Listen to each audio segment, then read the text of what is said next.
Please welcome our guest, whistleblower, former CIA agent, John Kiriakou.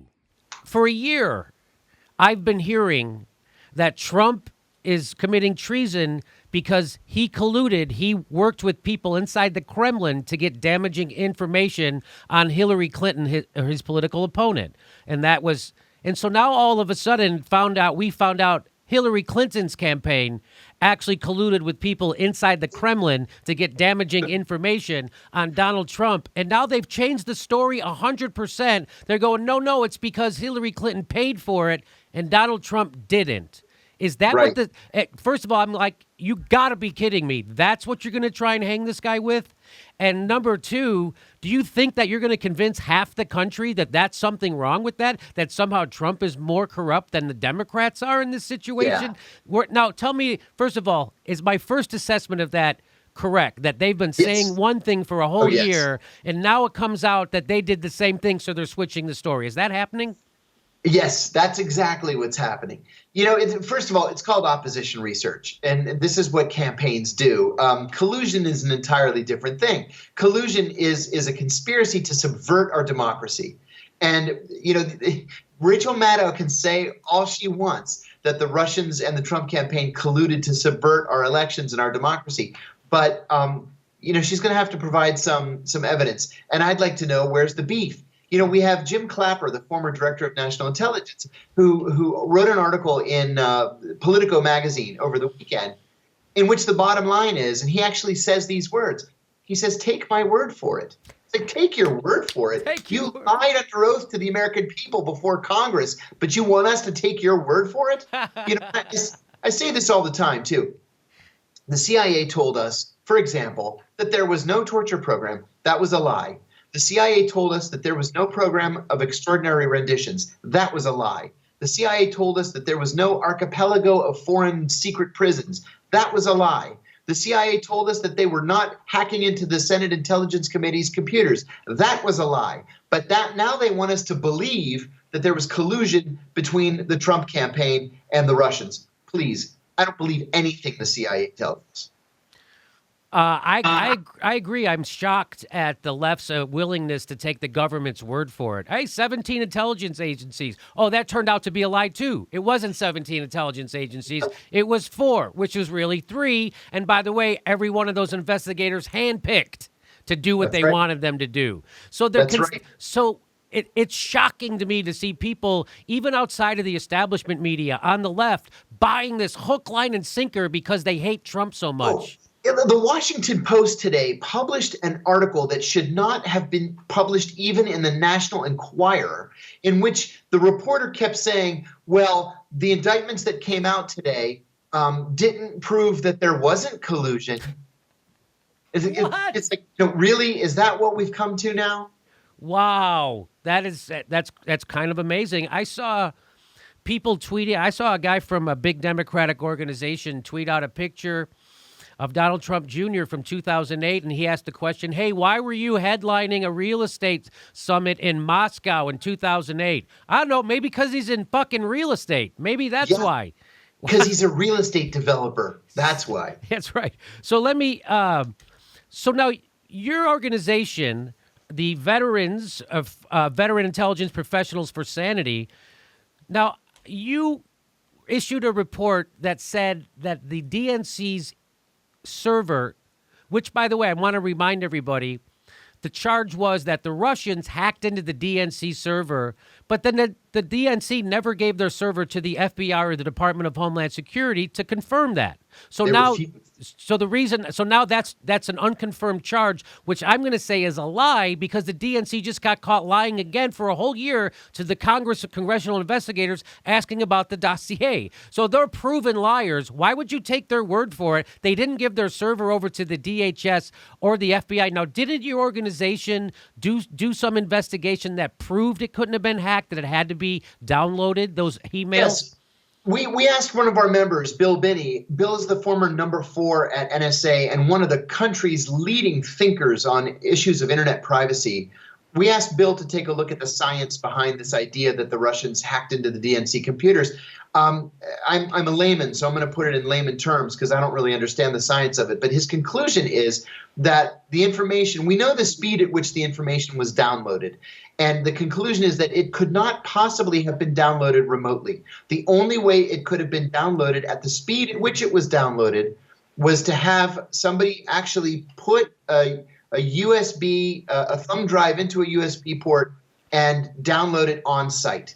That's it. So we're not talking about a hack here. We're talking about a whistleblower, probably a whistleblower who was upset at the Democratic Party's collusion with the Clinton campaign to steal the nomination from for heaven's sake, from Donald Trump. Now, you know, the WikiLeaks, Julian Assange, I saw with my own eyes intimate on an interview that the person who did that download, or he intimated, didn't say, he intimated that their source could have been Seth Rich. Now, my question, a lot of people say that. But wait, my question to you, John, wait, my question to you on this is not if it was Seth Rich or not, but why are we not allowed to ask that question without being called a kook? Yes. You know, this is another thing, something that I've learned from the mainstream media in the last 6 or 8 months. As soon as you mention the name Seth Rich, you're a conspiracy theorist. But the truth of the matter is that it's never been investigated. And if it has been investigated, why have the conclusions not been released? But you're exactly right. It could have been Seth Rich. I have no idea. I would also like to ask the Democratic Party leaders why they refused to allow the FBI to examine those computers. And then I'd like to ask the FBI why they didn't subpoena the computers. They could have done that, and then we could have gotten to the bottom of this thing. So why do you think the FBI didn't subpoena those servers? I think that that very powerful interests here in Washington, senior elected officials, possibly senior officials of the Clinton campaign, asked them not to. And that, you know, perhaps I'm speculating here, but maybe they said, listen, this was an inside job. We're going to take care of it internally. Just leave it at that. And then the rumors get started. Well, it was the Russians. It was a Russian hack, and the Democrats do nothing to disabuse anybody of that notion. So where do you think this whole investigation will end? I predicted a long time ago that they're going to do one of these whitewater investigations where they start looking at treason, and then they're going to end up getting him on, oh, he laundered money, or he got he financed a golf course with oligarch money that was from the mafia. So it's going to be something like that, which is absolutely normal corruption, just like the Clinton Foundation taking hundreds of millions of dollars from foreign governments all around the world, right? Which no one seems to have a problem with that. So that's what seems to be happening. Can you speak about the Uranium One? Now, I've looked into this. There are so many twists and turns about the Uranium One. Now the story is, the defense of that is that the person who donated $145 million, or the people who donated $145 million to the Clintons during this time, they had nothing to do with the company. They had sold their stocks in the company. So now we're left to believe that those people who were involved in the Uranium One deal just really, really wanted to help people around the world. And that's why they gave $145 million to the Clinton Foundation, and there's absolutely no quid pro quo. What do you make to that argument? Yeah, I think that argument is utter, complete nonsense. You know, I hate it when people make me side with Donald Trump. I really, really do. Me too. But when Trump tweets, you know, Congress needs to investigate the Clinton Foundation, well, doggone it, he's right. Congress does need to investigate the Clinton Foundation. Yeah, I've said for years now that there's really no real difference in Washington between the Democrats and the Republicans. You can tinker around the edges, but these two parties are both, you know, enormous corrupt entities that feed off of each other. For example, today we started the day talking about the Manafort indictment, right? Big news. Manafort has 12 different felony charges. He's going to die in prison. By the end of the day, we were saying, oh, well, Tony Podesta had to resign from his own firm because he's also being implicated in this investigation. And why? Well, it's because they all work together. You know that photo that circulated around Facebook of the Trumps and the Clintons together at somebody's wedding. Maybe it was Trump's wedding, and they're laughing, all four of them. They're laughing and smiling, and they're hugging each other. That's Washington. That's real life in Washington. The fix is in. They can say whatever they want about each other. The truth of the matter is that they need each other because they're all corrupt and they all work together. So now let's talk about these indictments real quickly, too. First of all, I think you are absolutely right. We can talk about collusion and treason and all these other big words and serious charges. But when push comes to shove, what we're going to see, and beyond the Manafort situation today, I'm talking about Mike Flynn and Carter Page and others who are likely to be indicted, is we're going to see indictments based on what are called throwaway charges. We're going to see perjury, making a false statement, wire fraud, conspiracy, mail fraud. These are charges that prosecutors usually heap on so they can drop them later during the course of negotiations. What they'll do is they'll charge you with 10 or 15 or 20 felonies. They'll wait until you go bankrupt. They'll wait until you get desperate. And then they'll come back and say, all right, we'll dismiss all of these charges but one if you take a guilty plea. And that's why the government wins, according to ProPublica, 98.2% of their cases, because they overcharge and then they drop in exchange for a plea. That's exactly what we're going to see. I agree. I think that's exactly what we're going to see, and it's going to be, your basic corruption. And if anybody put a magnifying glass on the Clinton Foundation, you'd see the same goddamn thing. In fact, I don't know if you know this, but the WikiLeaks revealed that Chelsea Clinton was onto the corruption inside the Clinton Foundation, and she was blowing the whistle, and they had to shut up. I don't know if you read the WikiLeaks emails. I did. Yes, she was the one onto it, and they were like, hey, shut up, get her out of here. And so anyway, very interesting. What are your thoughts today on Manafort, Papadopoulos, and Gates? And again, it's just they're going to overcharge and then get them to. But here's the problem. In order to get Trump, you have to first impeach Trump. And that's not going to, because you can't file a criminal charge against the sitting president. So you have to first impeach him. And that's not going to happen. And a Republican House of Representatives is not going to impeach. So if you try to impeach Trump on a charge of, oh, hey, he colluded with the Kremlin to get negative information on his political opponent. His opponent did the same thing, except they paid for it, so he should be impeached. That's not going to fly. That's not going to fly, right? But that literally, I saw George Bush's ethics lawyer, that Richard Painter guy, he's made that case literally. That's what he's saying. Well, of course, there's nothing wrong with paying for your opposition research, but if the Kremlin paid for it, that's treason. I'm like, that's your distinction after a fucking year? That's your distinction? Try to sell that to half the country who voted for Trump. Go try to sell that to him, you fucking moron. It's so true. Hey, let me tell you something else I've been thinking about. As you mentioned in your introduction, I spent 23 months in prison on a 30-month sentence. And one of the things I learned on my very first day in prison is that rats are treated as having come from the very bottom of the barrel. Rats are of the same social status in prison as pedophiles.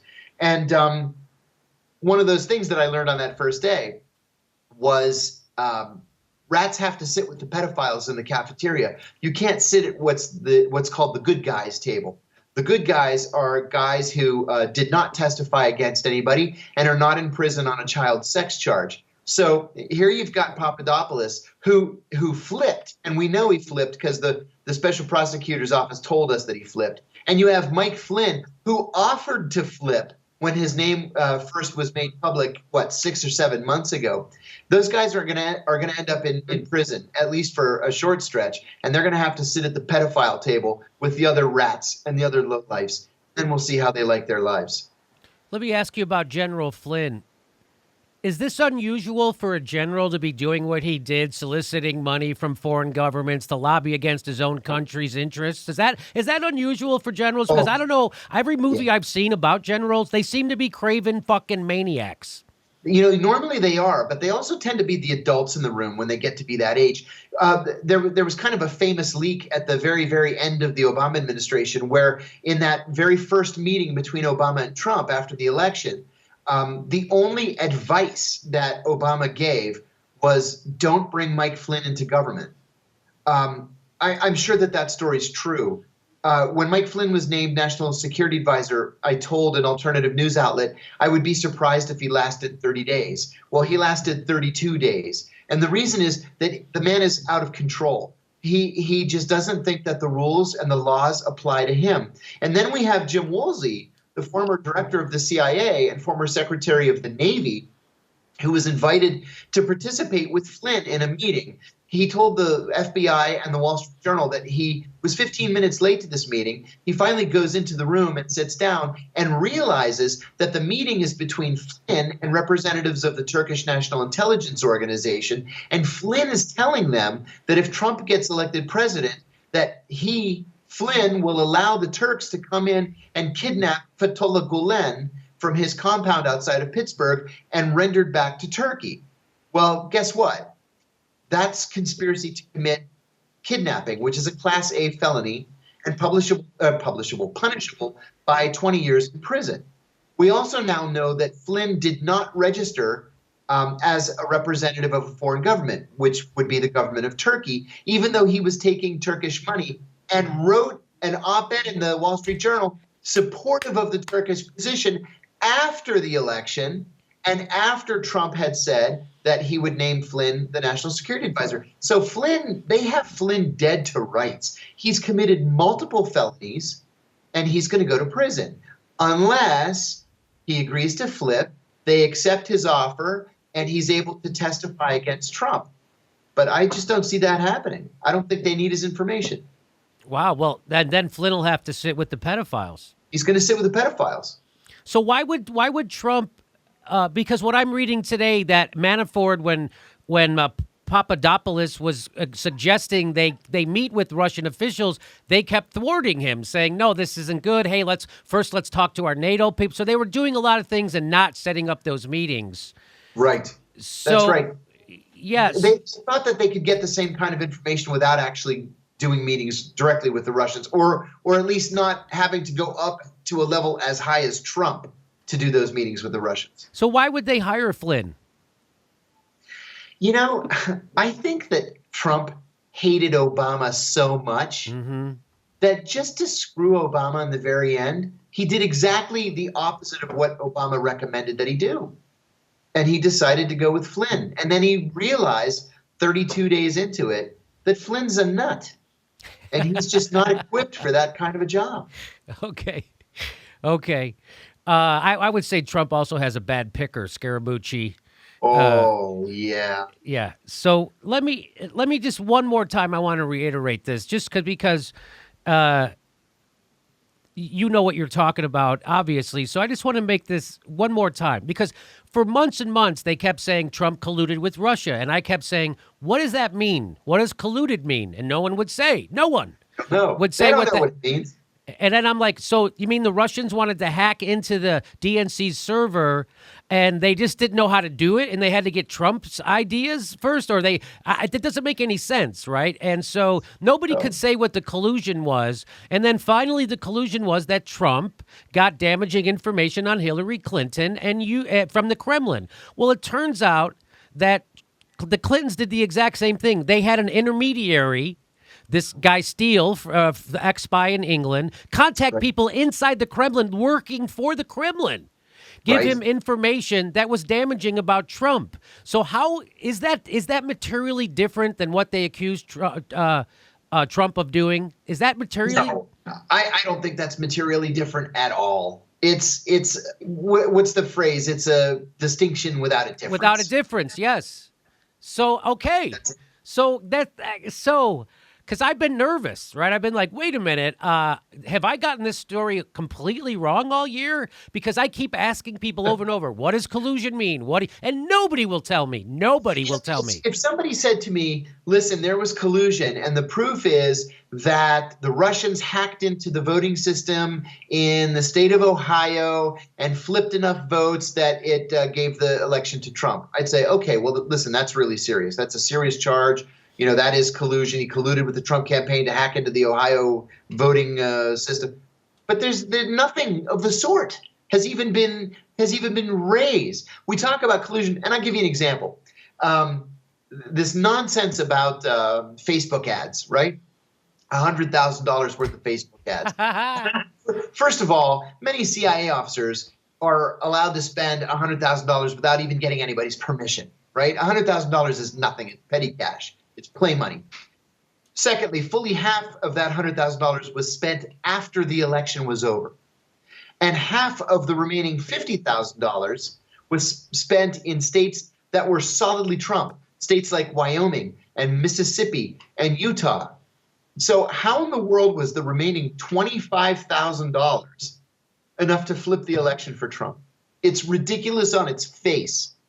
Yes. And besides being ridiculous, nobody's been able to prove that it had any effect whatsoever on even a single voter. So I just don't buy any of it.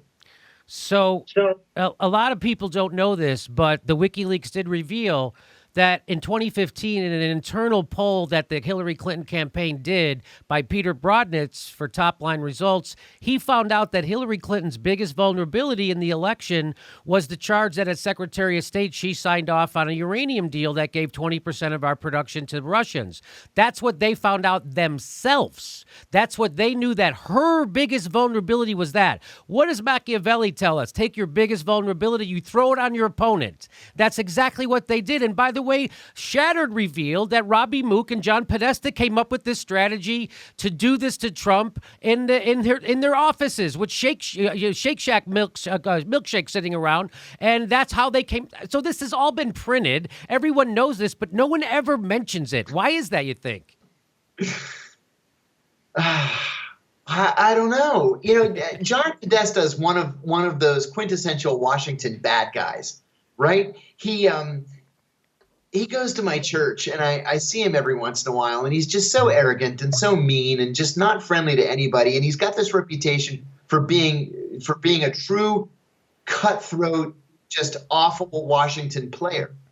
So what did people expect him to do? This is exactly what Podesta would be expected to do. Not just John, but his brother Tony as well. I mean, these guys are major Washington players. They'll do anything to get their candidate elected. And so should we be surprised that they turned this whole uranium thing on Trump, expecting that it wouldn't backfire at some point? I think we should not be surprised. So now John Podesta writes a column for the Washington Post, which is owned by Jeff Bezos, who is the richest predatory capitalist in the world officially now. And he also sits on a board for the Pentagon. Not a lot of people know that. And he also has a $600 million deal with the CIA.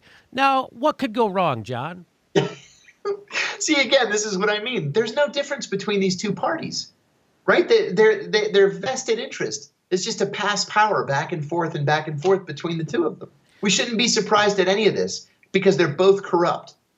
And sometimes they just can't control themselves, and their corruption becomes public. So let me tell you something also.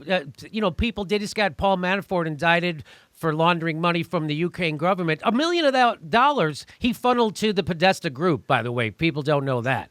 So actually, John Podesta's brother, the foundation he started, the Podesta Group, was working for Trump's campaign manager. Yes. Trump's campaign manager was their boss. He was funneling money to them, to telling them what to do. They were literally lobbying against the government of the United States' interests in favor of a Russian government's interests. They were literally doing that. Tony Podesta did not register as a foreign agent, which is what you're supposed to do, which, by the way, is one of the charges they just gave to Manafort. That he didn't register as a foreign agent. So that charge has got to be coming at Tony Podesta pretty soon. And I think it is. And you know what? Tony Podesta actually is registered as a foreign agent of the government of Saudi Arabia, which also should give all of us pause. Oh my God.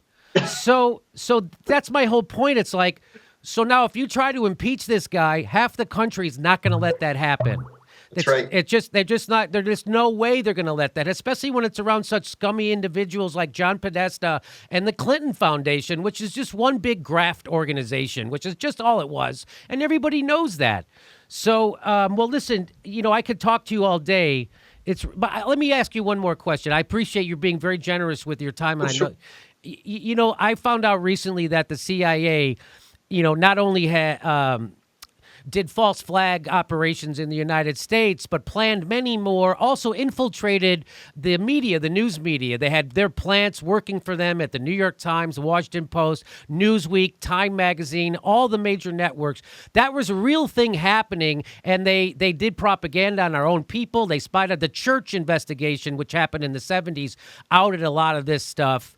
And it was the CIA, after the John F. Kennedy assassination, which invented the term conspiracy theorist. And why did they invent that, John?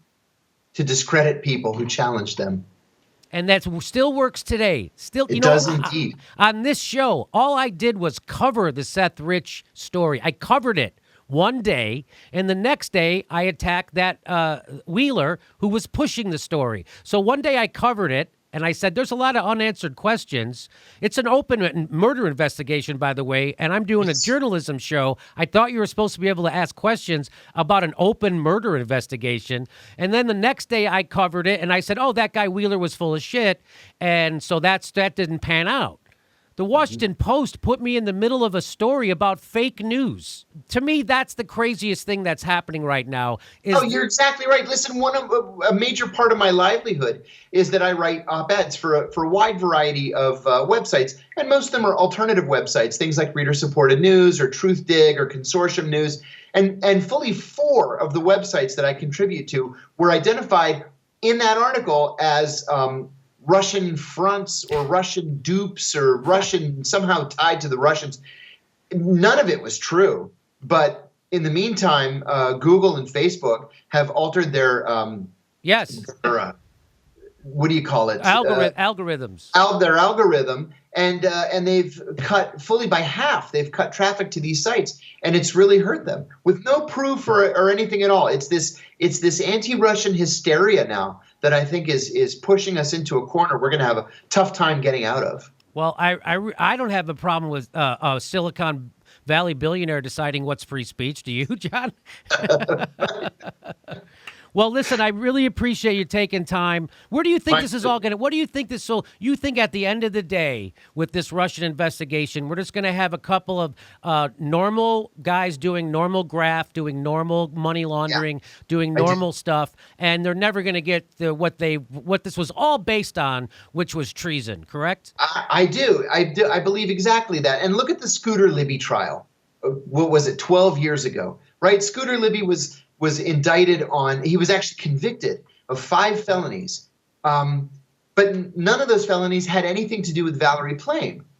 He was convicted of 2 counts of perjury and 3 counts of making a false statement. And his sentence was commuted by the president, so he never went to prison. But Scooter Libby never leaked Valerie Plame's name. Rich Armitage did when he was the Deputy Secretary of State. I think we're going to see the same kind of thing happen here, where a half a dozen people or maybe more are going to be convicted of felonies. There are going to be these throwaway charges like making a false statement, or conspiracy, or other nonsense. And everybody's going to get, 2 months or 6 months or 8 months. And nobody's going to ever prove collusion because there was no collusion. Wow. All right, John, I really appreciate it. Again, thanks for taking time. My pleasure. Everybody check out John's book, Doing Time Like a Spy, How the CIA Taught Me to Survive and Thrive in Prison. Thanks so much, John. I hope to talk to you again. Thanks. I look forward to it. Thanks for having me. The next live Jimmy Dore show is November 6th in Burbank, California, and November 12th in Portland, Oregon. Link for tickets right there.